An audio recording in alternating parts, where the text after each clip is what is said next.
Very much, fellow Kenyans. I'm Babu Owino, Member of Parliament in Bakasi's constituency. I want to take this opportunity to thank Kenyans for the great support that you gave me during this challenging moment.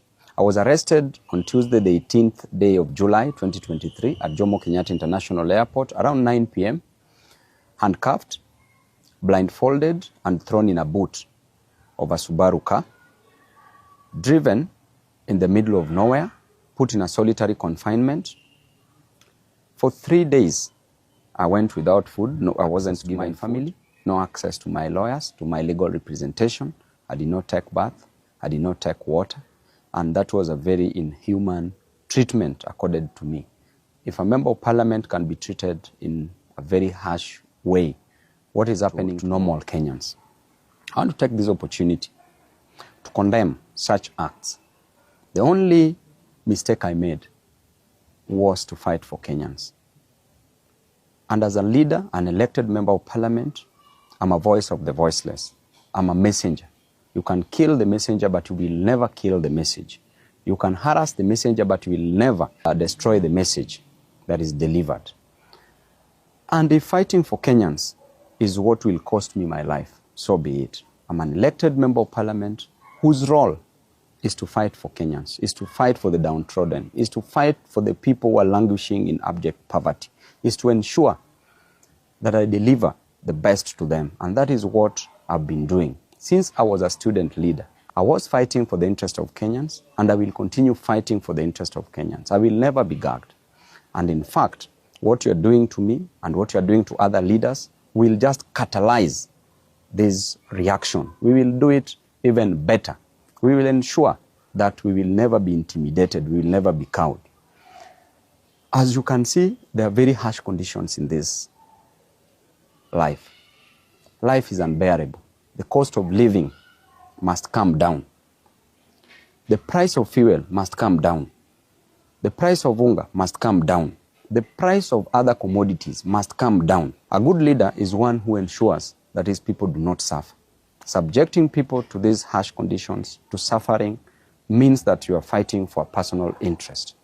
This government rode on the back of the hustlers, the same hustlers of whom they are destroying on a daily basis. They are killing them, unleashing policemen to kill them, to maim them, to cause injuries on them, and that is not fair at all.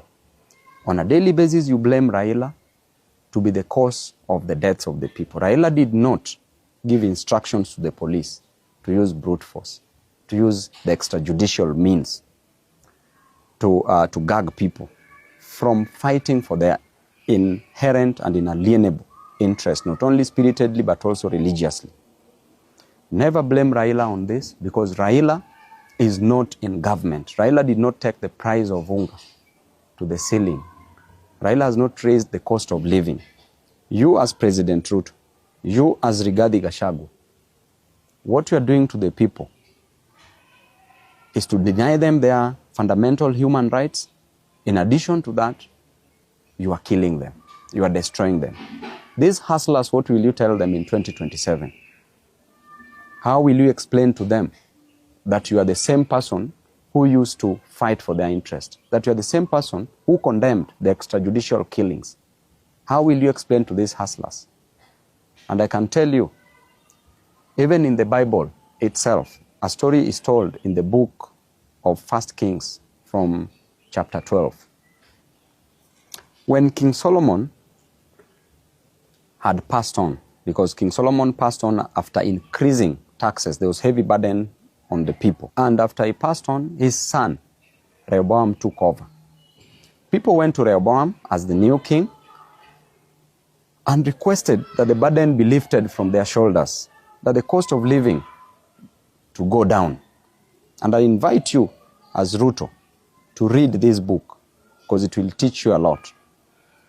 When people talked to Rehoboam to reduce the cost of living, he told them that he would go and consult the people who had worked with his father, the elders.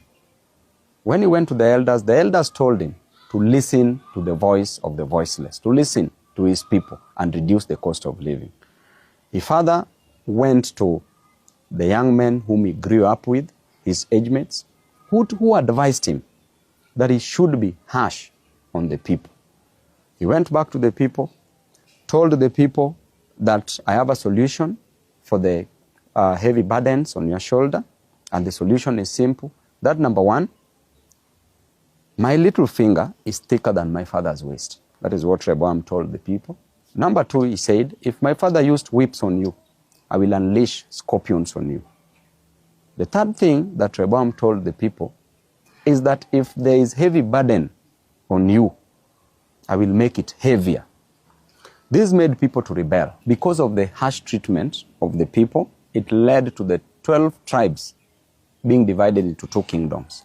One kingdom was the kingdom of Judah, which comprised of the two tribes, ruled by Rehoboam as the king, just as what is happening. And the other 10 tribes rebelled, and they formed the kingdom of Israel that was ruled by Jeroboam. And I can assure you that if you impose heavy taxes on your people, you are meant to go down. You will go down. It doesn't matter who is the messenger. You can destroy the messengers, but the message is clear that you will go down. You may be advised by the fools around you, as we always know, and a leader is known by the people surrounding him. If you are surrounded by the 4 fools, you become the 5th fool. If you're surrounded by 4 wise men, you become the 5th wise man. But as things are clear, in black and white, you are surrounded by fools. I can clearly tell you that Kenya, where it is headed, just like in the Bible, will go down because of the heavy cost of living you're imposing on the people. Because of the high cost of living, because people lack a lot in life, you are rushing to build for people houses. People don't need houses. People just need food. People need school fees. And as a leader, I know what it is to lack food. That's why I will fight for them, because I lacked food at some point. If you tell me you lack food, I know what it is to lack food. If you tell me that you lack school fees, I know what it is to lack school fees. You are rushing to build for people houses, which is not a main challenge, but people's main challenge is the food. Just let the cost of living come down. If it doesn't come down, it must be forced to come down. Lastly, I would like to advise Rachel Ruto and Bishop Dorcas Gachagua that you don't need to pray for Kenya. You don't need to pray for people. Pray for your husbands. The problem is in your house. The problem is not outside the door. You are living with the problem. Don't cast the demons. Look near you. You will see them. We will continue fighting, and to Kenyans, we will always fight for you. Members of the press, we thank you very much for being on the side of the people. Tibim.